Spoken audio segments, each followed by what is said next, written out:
Hi, everyone, and welcome to Val Talks Pets, the forum for pet parents and enthusiasts alike. Having been in the pet industry for over 10 years now, I'm going to share with you issues and questions that arise as I work with pet parents on a day-to-day basis. I am not a veterinarian, but I do have certifications in canine, feline, small animal, fish and herptile, and avian health and nutrition from the University of California, Davis Extension. Hi, everyone, and thank you for joining me on this first episode of 2023. Another year has flown by, and when I think of all the topics we have discussed, it really is mind-boggling to think of all the things that are important and interesting to pet enthusiasts. As a new year brings forth a look back at the past and a look forward to new things, I thought that maybe I can take a look back at some of the questions and issues that this past year's pet parents have presented to me. Many conversations can last up to an hour with a pet parent as we navigate through the issues and figure out the best way to deal with whatever is going on. As well, new pet parents are often looking for advice and direction. So how about I give everyone the topics and questions that have been forefront this year, and perhaps you might find that some of the interests and questions you have is exactly what other pet parents have as well. So let's go. In a sort of order, with the big one saved for last, what was on the minds of pet parents in 2022? In 2022, although there was the great surrender happening with COVID dogs being surrendered at an exponential rate to shelters, there was still quite a lot of adoptions, and I hate this word, purchases of dogs and cats. Now, to be fair, I have had the pleasure to deal with more adoptees than purchasers of pets. As new pet parents come in, they want to know the basic questions about having a new pet. When it comes to dogs, the questions surround food, toys, and training. When it comes to training, most puppy parents are wondering about equipment, and the scale tips towards getting harnesses. Now, a harness can be a great tool, but it is important to remember that the pup needs to get used to wearing a normal collar as well, that you can put an ID tag on and its municipal license. And I have had a few people think that the pup will wear the harness all the time.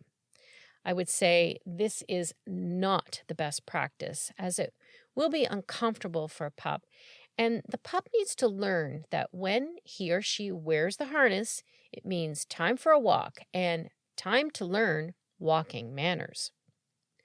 I do have an episode on collars and harnesses that go over all the types and purposes. So if this is one of your questions, there is all kinds of info on this topic in that episode. With new pup parents, there is still actually quite a large misconception about chewing. The question about what can I get from my pup because he is teething and chewing everything is still quite prevalent. The question I always ask is, how old is the pup? And the answer is, more often than not, somewhere between 8 and 12 weeks. Well, as I have pointed out in other episodes, the pup is not teething. A pup that is chewing away at this age is mouthing. Pups will put their mouths on your hands, feet, furniture, other pets, you name it. Usually, mouthing doesn't include biting down, but those little baby teeth are sharp, so it really feels like being bit. This is the way the pup is exploring its new world, and mouthing is a very natural thing that puppies do. The best thing to do is to try and redirect the mouthing to an appropriate toy, but be prepared, as little baby teeth bites is a given when you have a puppy. Those baby teeth are also fragile, so it is important to make sure that chewing toys or edibles are pup appropriate, meaning that they are not too hard and won't break a baby tooth. I say be specific and ask your pet expert for pup appropriate toys and chews. When it comes to food, new or returning pup parents are usually looking for a good quality food appropriate to the size and type of pup they have. At this point, I ask what kind of dog it is or what different breeds are in the dog. How old is it? And the question now that is part of every conversation about food, do you want grain-free or grain-inclusive? This is usually when the DCM conversation comes up. Some pet parents have had a conversation with the vet about dilated cardiomyopathy and are adamant about a grain-inclusive diet, but really have no idea why. And many have no idea what I'm talking about. The problem is that sometimes we just can't get all the requirements into one food. For example, trying to find a pup food that isn't chicken-based can be challenging, although there are a few alternatives. Trying to get a large breed pup food that is grain inclusive can be challenging as well. If the pup parent wants a grain inclusive food and the pup is a large breed dog, well, we may have to compromise on one or the other. Bottom line here is that pup parents are usually looking for a good quality food and are open to hearing about options. At least that is what I have found in this last year. And if you need to find out the scoop on DCM, I have a full and comprehensive episode for you to access. Moving away from the pup questions, kitten questions are actually less complicated. New kitten parents basically want a good food, litter box, and toys. When asked about food, personally, I do like to gravitate to grain-free for our carnivore kitties. When it comes to litter, if the new kitten, or cat parent for that matter, is open to learning more about litter, I do like to introduce the alternative litters that are sustainable, renewable, and environmentally friendly. I also have an episode on litter as well. Who knew that would be a whole episode? Let's stay with cats for another question. This one is ongoing as well, where a cat parent is trying to desperately find an answer to why their cat pees outside of the litter box. Well, everyone in the animal field, that's included, wish they had the perfect answer to this, but we don't. After ruling out any health issues, the next steps are to make sure the area is cleaned with a pet urine cleaner, not a grocery store cleaner that most likely has ammonia in it, moving the litter box to the area where they are peeing, having a box for each cat, decipher if there are any stressors happening. The solutions are then pretty much exhausted. If the cat is a senior, the box may be too high-sided for the senior cat to get into with ease. But if not, the reason why cats pee in laundry, clean or dirty, or in a certain spot that is not their box, really is an enigma. But we can suggest the previously mentioned aids and hope that we strike on one that will solve the problem. I can tell you most times after we ask the questions, we often find out there are stressors involved. For example, moving house, a new pet addition, renovations, vacation absence, routine changes, divorce. You would be surprised. If that is the case, the best that we can offer is calming products, of which there are a pretty good selection, so at least there is some help. The next question I hear a lot, and I mean a lot, is what toy or chew will last a long time with my dog? Well, it depends on what you mean for a long time. Most times a dog parent wants something that will last at least an hour, Well, that is a very tall order. No, there isn't anything I can guarantee as a long-lasting chew. Real bones or pizzles are a suggestion, but it's up to the pet parent what they are comfortable getting for their dog. I do find that when someone looks at the real bones and are concerned about the mess that may be made, it makes me kind of wonder because the question is, what will last? Having both just may not be in the cards. Do you want something that doesn't make a mess or something that will last longer? If a dog is a voracious chewer, finding something that lasts or isn't destroyed is a real challenge. I can give Tundra a $20 thick pizzle and he will eat it in 20 minutes. That's $1 a minute. And having said that, I do not know how long a golden retriever will take to chew something.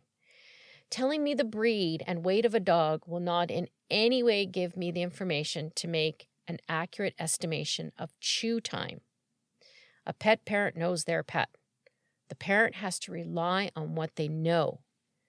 Tundra eating a pizzle in 20 minutes means nothing to what can be estimated for other dogs. So the answer to what toy or chew will last the longest is relative. I wish I had the answer, but I can only direct a parent to what may last longer, but don't hold me to it. One thing I really noticed in 2022 with regards to questions and advice sought is that more and more pet parents are actually familiar with the benefits of probiotics and how many are open to giving their pets a probiotic. In many of my interviews with holistic practitioners, they mention how beneficial probiotics are, especially for dogs. Sometimes many ailments may seem like one thing, but actually can be traced to the gut.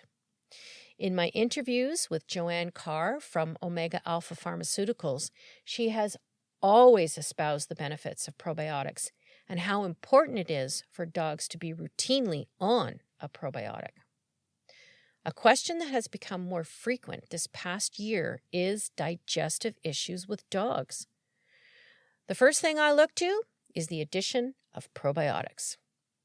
People will tell me their dog has pooping issues, or that they eat poop, or they throw up food, or have goopy eyes, and even skin issues. The addition of probiotics can really address these issues, and the fact that this knowledge is becoming more acceptable in pet health care is a real positive direction that I really saw coming forward in 2022. When it comes to probiotics, the idea is to look for a variety of cultures and strains. 9 strains would be a really good product. Also, the CFUs, culture forming units, should be high. The more, the better. There is a probiotic that is available through the veterinarians that has 1 million CFUs in a gram, whereas Probiotic 8 by Omega Alpha has 3 million per gram. Doing some label reading and research on probiotics is a good idea. But the fact that 2022 has seen a real forward direction with pet probiotics is a real positive. And lastly, in conjunction with probiotics is the question about food for pets that experience intolerances. Pet parents will often ask for a hypoallergenic food, but the fact is that there really isn't such a thing. Research on hypoallergenic food often leads to LID, limited ingredient diet, or single protein formulas. These formulas have one protein, no other, and are most likely grain-free. The other option is to try a hydrolyzed formula. In this case, as PetMD.com points out, hydrolysis uses water to chemically break proteins into pieces that are so small that the immune system no longer reacts to them. Trying a protein the pet has not had is often a direction as well, and some can be found hydrolyzed. There are formulas hydrolyzed in pet specialties, so I would look around if this is something that may help a pet with intolerances. And if a pet is experiencing food intolerance, get that probiotic. Balancing the gut cultures can, in many cases, completely mitigate food intolerance. At the very least, it will go a long way to minimize the reactions. So there you have it. 2022 has wrapped up with a really good trend that pet parents are looking to know more about the nutrition their pets are getting and showing an openness to some nutrition directions that can really help our pets' overall well-being. And if in 2023 any listeners have some questions, please forward them, as I would love to explore some options and answers moving forward. Let's make 2023 a year to explore some new ideas and some tried and true ideas that can help our pets live their best lives with us right beside them, with cuddles and love. Cheers to 2023. Let's get researching, because as I say, knowing is caring. Thank you for listening to Val Talks Pets. Please remember to follow or subscribe to ensure that you never miss an episode. To really help the show and to make it easier for others to find, please rate and review each episode that you find interesting and helpful. And don't forget that you can also email me at val@valtalkspets.com with topics you would like me to address or with any questions you may have. Also, check out my website at valtalkspets.com and let me know what you think and how we can improve upon it. Thanks for caring.